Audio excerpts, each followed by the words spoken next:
Okay, wait a minute. I know I said I was going to do this game, and I'm always a day late and a dollar short, and most of you don't give a fuck or have played this game by now. But I'm talking about Star Wars The Force Unleashed. And as you know, it's a game that was released a while ago, and it bridges the gap between episode 4 and blah, blah, blah. And it was supposed to be the next best thing since sliced bread in the Star Wars universe, and it ranged about a 55.9 on the video game hypermeter. Gamers were all pumped up. They're like, oh my god, ooh, I can't wait to play this game. Yes, yes, yes. And developers got you all wound up drooling like Pavlov's dog until the release date. Yes, and then I don't know what happened, that you started playing it, and I heard the complaints, and you were like, worst game ever. And I'm like, what the crap? I don't get it. And I'm trying to figure out how a game goes from being celebrated and just wanting to play it and the best thing ever to being something that is just mediocre and something that people complain about. And, you know, there are several parts to this equation. And the first part starts with you. That's right. You. And I don't have to be a soothsayer or clairvoyant to know that there's something going on. There's a pattern here, and you have to see these things developing when they're being hyped. Sometimes you can read the tea leaves before something comes out, right? So the game comes out, and it starts getting these mediocre reviews, and they start giving it 7.3, and I'm like, 7.3 out of what? Is that Mario coins, rupees, drebins? What is that exactly? So it's a 7.5 out of 10, not knowing what those individual criteria are. And if you don't know this, a lot of companies weight professional critic scores more than yours. So I'm like, wait, aren't you the same companies who published all the screenshots of this game? Aren't you the same companies who talked it up in your videos and talked about how revolutionary it was going to be and what you're going to do with this and what you're going to do with that? And you did it in their podcasts, and they've all done it. You know how I know they've all done it? Because they're doing it now. In their podcast now, they're talking about, I want to play Resistance for a minute. I want to play Fallout 3. I can't wait. The holiday season has so many games. I'm not going to be able to play them. Oh my god, I can't wait. And I'm thinking, don't you motherfuckers have some kind of semblance of responsibility to your consumers, to the people who read your shit and buy your magazines, because believe it or not, these people play these games long before they're allowed to talk about them, so they're in bed with a lot of these companies. Now, I'm not saying I'm in position of responsibility at all. Is there a game I want to play? Yeah, I really want to play Gears of War 2. Am I pumped up about it? A little bit. Do I think it's going to be the best thing since sliced bread? No, and all you Gears retractors saying it sucks can go fuck yourself, because I liked the first one. It was fun. So the second one, if it's anything like the first, it will be fun. But here's the pattern. They hype up a game, it's in the cycle, gamers go, oh my god, and then they go, worst game ever. They did it to you again. Let me give you a prime example. They tried to hype up Army of Two, and EA said, co-op is the game, it is not a part of it. The co-op is actually the game experience. EA cannot make a good game. How about Ubisoft in this game? Nope, it sucked. This game? Sucked.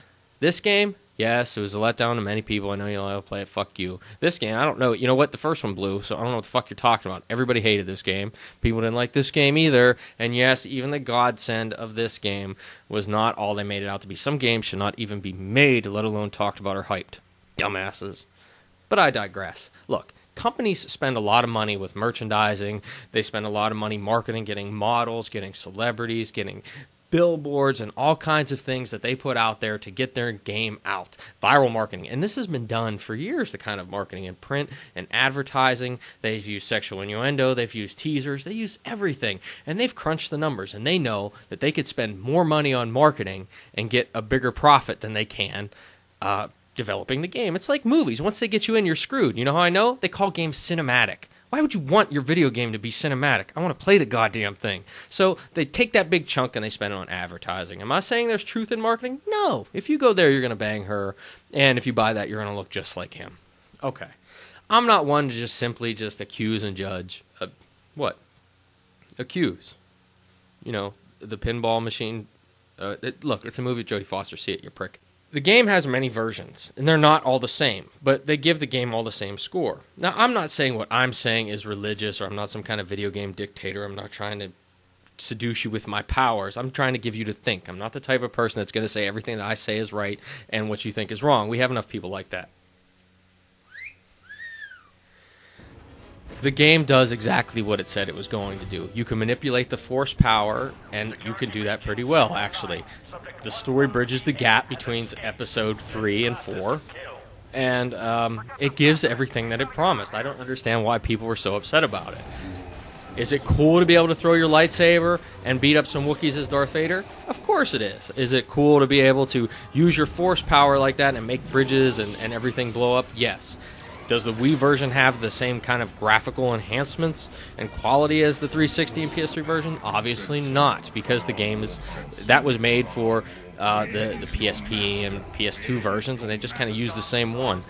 Now, they kept the story kind of the same, but they did change a bit, and I think the Wii is kind of underrated because it's a force power game that uses the motion controls. I find the Wiimote controls to be really responsive. You can actually spin the camera around and change your point of view, which is really nice. You can block with the Wiimote, although he will block sometimes for you as well. He's really responsive to the way you slash your Wiimote. You slash the right way, he follows right along. You can do your combos that way as well. Again, I can turn my combo, or I could stab forward and he'll stab. To do the repulse or the force push, I can just use the nunchuck and I will push enemies away from me that way, which is really nice because it gives you a sense of actually using the force to push people. And they were able to actually use the Wii's capabilities to pick up objects around. It was kind of clunky in the 360 version, I'm not so certain about the PS3, but it's really easy to select everything around you. The story's not the same, the boss fights aren't the same, hell, the bosses aren't even the same. I actually find Starkiller to be a bit more ruthless in the Wii version. Hate to spoil it for you, but he chokes and tortures a lot more people. This menu system is a bit different as well, and I find it less clunky in the Wii version as opposed to the 360 version. There's a lot of complaints about the 360 version. Here you get to just navigate around your ship and change your costumes, and you could change the lightsaber, all the same shit that you could do without the annoying load screen, which is a lot of times I've heard people complain after the game came out. A lot of people complain about the load screens, but you know what? It's a next-gen game. They all have long load times. I have yet to play one that didn't have a fucking annoying load time. And I think it was Chris Roper from IGN who was complained about the physics and said it didn't live up to what it was supposed to be because you could knock over that he used that specifically, that door, and this tree wouldn't waver in the breeze. I don't know if you've ever seen like a young tree in a hurricane, but they bend, they don't break. That's what young trees do. And maybe it's strong with the force. Maybe it has a lot of metachlorians for a tree. Well, you know, you got to roll with it. I think the physics work well. People also complained about not being able to get through the doors well because it's glitchy. Well, you know, if you use your force power to open the motherfucker the whole way, you could sneak through just like that. And I think it works fine. Where some of the problems occur is usually with your camera angle. For instance, and I read an article, I don't remember who said it, where he was able to throw the lightsaber at this Rancor and the Rancor didn't charge him. And he was kind of upset about that. Okay, well, Rancors aren't going to pound the ground after you either. But when you're up on these ledges, the camera does not cooperate with you in this version. Like, I know those guys are there, but I can't kill them. Another thing that kind of was buggy to me, and not buggy as in glitchy, buggy as in annoyed the hell out of me, is take note to that in the center of the screen. Now, I jump down, do my little float, and I'm going to slash at his kneecaps for a while until I go into the God of War type cinema. Now look where I'm at. How the hell did I get from there when it was 500 yards away within 2 seconds? And now, once you finish going through that, and you're able to kill the thing and electrify the hell out of it, they leave you there. They didn't change it. I lured him all the way back there for a fucking reason, so I didn't have to deal with the purple one at the same time. But no, they didn't change it. So, okay. Now, every big thing that you fight in this game, you have to go through the button combo, God of War-esque cinema. And I don't know when they thought gamers wanted to do this, but apparently they think all of us want to do this. And they do it in both systems, and they're really long. Look, I speed this up, and you got to think, this is your action. You're just hitting buttons at the right time. And don't get me wrong, the Wii version's not any different. You're just waggling your Wiimote and nunchuck. I was fighting Shock T here for about an hour and a half because I kept beating the shit out of her and messing up the cinematic. And look how long it goes into. Now, this isn't the cinematic, it's the lightning duel. But here I go into the cinematic, and it takes forever because I kept screwing it up. It wouldn't let me kill her normally, even though she had no energy. I had to go through this. These are the kind of things that we have to demand as consumers. Be like, hey, we don't want this. And I'm not ragging on it. Believe you me, it's just as long in the 360 version. It's just a little bit longer in the Wii. What I'm trying to get at here with this review on the games is it doesn't matter that this game bridges the gap between episodes 3 and 4. If there's a book, there's series that do this already. Hardcore fans that really want to know the story don't need to play a game. The game is an experience that you want to play. It offered you being able to manipulate objects and throw things and use the Force.